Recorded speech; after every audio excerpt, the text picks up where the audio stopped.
Hi Sophie, thank you very much for joining us today. So please give us an overview of who LDC are and what they do. Absolutely. So LDC are the private equity arm of Lloyds Bank, but we're not a bank, we're an equity investor. We typically invest between 10 and 50 million pounds into any one business, and that can be for a whole host of reasons, from growth capital, cash out to shareholders, to fund management buyouts, to fund mergers and acquisitions, and so on. So what's your role in LDC then? So my role is investment origination, which involves identifying interesting businesses that we could potentially look to invest in. And then going forwards, it's building a relationship with a management team over time, often many years in advance of them looking to do a deal.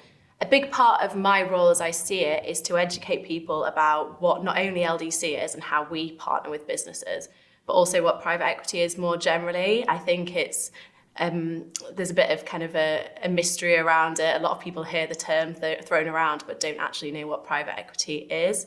So I try to explain to people how we create value for businesses, and try and demystify some of those things that people have sometimes heard about but aren't necessarily the case. Thank you. So you mentioned there that you identify interesting businesses. Yeah. So how do you earmark a good opportunity? So in terms of businesses LDC invest in, we can invest in any business nationally across the UK. We have 10 offices across the UK. I'm personally looking to invest in companies across Yorkshire.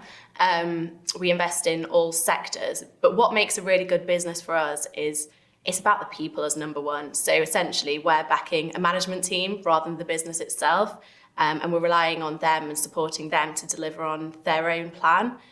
So ultimately people are buying people. That's what we're looking to do. It's someone that we can trust to deliver on their numbers, that we can build a good relationship with, and generally that we can get on with, because typically we're working with a business for between 3 and 5 years, sometimes longer. So we have to like them, they have to like us. That's really important.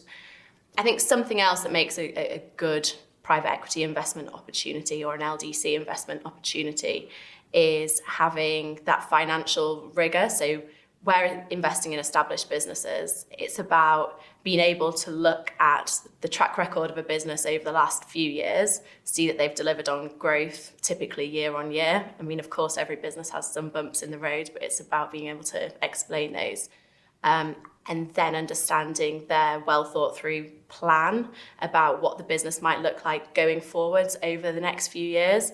So that can be anything around bringing out new products, new services, new customer wins, sometimes new geographies, internationalization, or sometimes it's doing more of the same. But it's really important to us that a business has thought that through about how they might be able to deliver on that growth over the next few years. Thank you. And you mentioned at the point that LDC look to invest. So being that little bit further down the line, what would you say is beneficial when you've identified an opportunity that perhaps has had a VC investment previously? I think the big difference when you meet a business that has already had VC investment is that extra level of professionalization.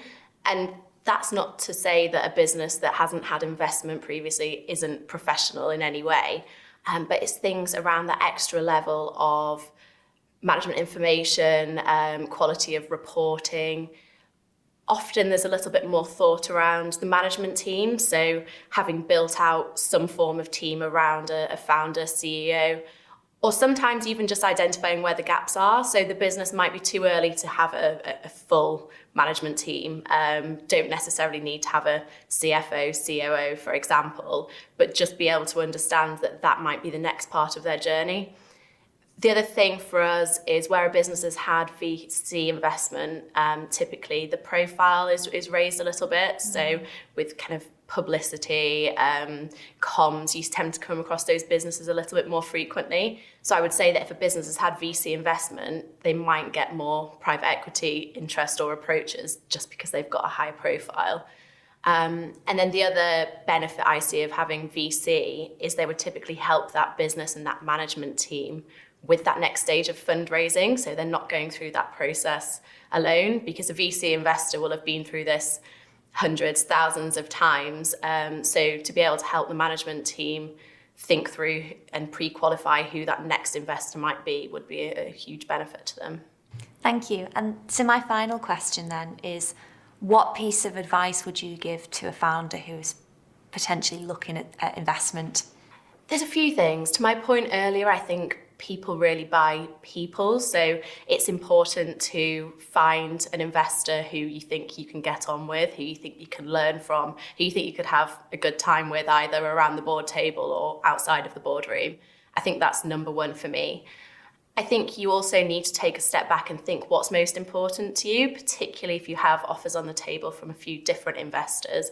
So, of course, there's the people angle, but is it about having the highest valuation for your business? Or is it around some of those other aspects? For example, a company that will allow you to retain the most control, or one that's got support and value creation in particular areas, whether that is going into different territories, or whether that is in improving the kind of digital aspects of the business, or whatever it might be. It's thinking through where do you want to take your business, and how can that investor help you get to that next stage. I think other things would be, I've seen really good examples where people have come to meetings with us as a private equity house and asked us lots of questions, and that doesn't always happen, but don't be afraid to tell us what you don't know. I appreciate that there is a lot of jargon around private equity in particular, but just ask. If you don't understand, no one will think any less of you for it. I know certainly myself, and I'm sure you as well, are always happy to speak to management teams, give them guidance. And I think by having those conversations, you're hopefully learning a lot, and the only thing that you've got to lose as a founder is potentially half an hour of your time. But otherwise, yeah, just speak to people. The other bit of advice I would give is, I met a business recently where at the end of the meeting, they asked me for feedback on not only what I thought of their business and their presentation about the business, but also just whether we would invest, why we would invest, why we wouldn't invest. And I thought that was really clever, because you come out of a lot of meetings and don't have clear actions or conclusions coming out of it.